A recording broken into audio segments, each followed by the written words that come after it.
Hi, Todd here from Urban Sound Studio, and today we're looking to answer the age-old question of should I use a lav or lapel microphone when recording video, or should I use a shotgun microphone like these two Sennheisers, the MKE 600 and the MKH 416? Well, the answer isn't as easy as you'd think. So let's start by talking about lav microphones. This microphone is an Audio Technica, but let's put the brand aside for a sec. Let's focus on the fact that this is a cardioid mic, and they do come in Omni options too. Being a cardioid mic, it means that this microphone does need to point at my mouth to be able to get the full sound. Now I have the microphone placed at my sternum, which will give me a nice chest sound and also clarity in my vocal. If I bring it up toward the neckline, we start to lose some of that clarity. It gets a little nasal and a little thinned out. And if we move it to the side, such as on a lapel, it starts to be off axis, so we lose some of the sound. Now, an Omni microphone is a little easier to make sure that you could just point the microphone in any direction and still capture your subject, but then you start to introduce some more room sound and you're not rejecting the room sound anymore. So there's a difficulty there. And then obviously, visibly, you can see this microphone on my shirt. Let's take a look at the MKE 600. This is a great microphone and it comes in at 1/3 the price of the MKH 416. The great thing about this microphone is that it could be battery operated instead of requiring phantom power, which makes it more portable, and it also comes with a shoe mount so you can put it directly on a camera. Now the MKH 416 is an industry standard in film for shotgun microphones, and it's for a great reason. You're going to notice that this is a premium microphone in terms of sound quality, but it does come at a price at almost $1,000. It doesn't come with a shoe mount, and it does require phantom power. So this is a less portable microphone and is going to be tailored more for studio work. For each example, I'm going to continuously talk and then switch between the three microphones. The text on the screen will let you know which microphone you're listening to.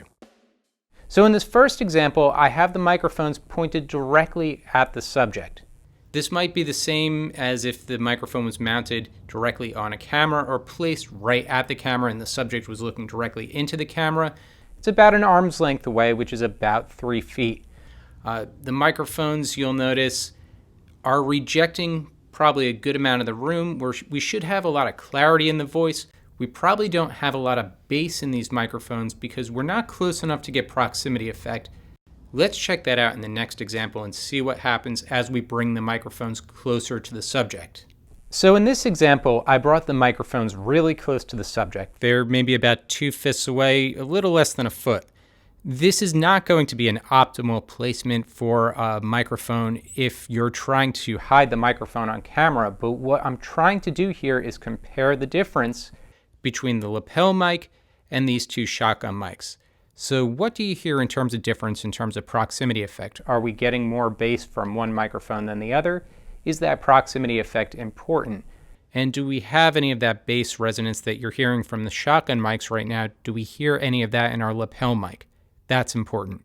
Now this is an example you're going to want to pay close attention to because this is a very common miking practice when working with video. We have the microphones a little bit above the subject's head, pointing down toward the chest area. That'll give us a very specific sound. It should be very clear in terms of being able to hear my voice, and we should be getting good rejection of the room ambience at this time. Now what's important here is that all of this area in front of the subject is completely available for a clear shot with the camera. That means that these microphones, even though you're looking at them on camera now, will be completely out of the shot when you're actually doing video or film. Now, if you're doing a wider shot or a further away shot, you could get these microphones even higher, and of course you'll get a little bit more room sound, but you'll still get a similar sound when comparing this sound to the sound that we had where we were completely on axis speaking directly into the microphone. Now here's a completely different shot. In this example, I've actually changed my camera angle so you could see where the microphones are placed. They're placed below the subject's chin, aiming up toward the face of the subject.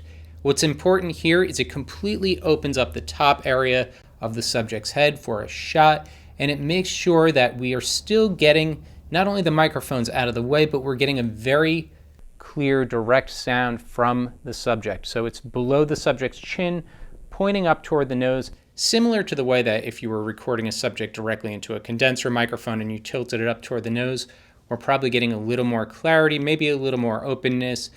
We're probably losing some of that chest resonance though, so listen for that. Are we losing some chest resonance when placing these microphones below the subject? That's important.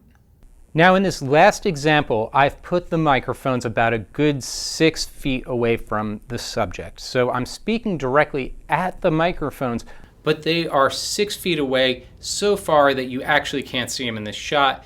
They're quite a bit distant, and what you want to listen for here is how much of the bass response are we getting from the subject. Obviously we're not getting the proximity effect because the microphones are too far, but how much room sound have we introduced by pulling them about double the distance from that first example that we had where we were on axis, but the microphones were about 3 feet away. So we're about 6 feet away now. This should be the example where we hear the most room sound, but hopefully with these shotgun mics, we're still getting a very clear sound from the subject.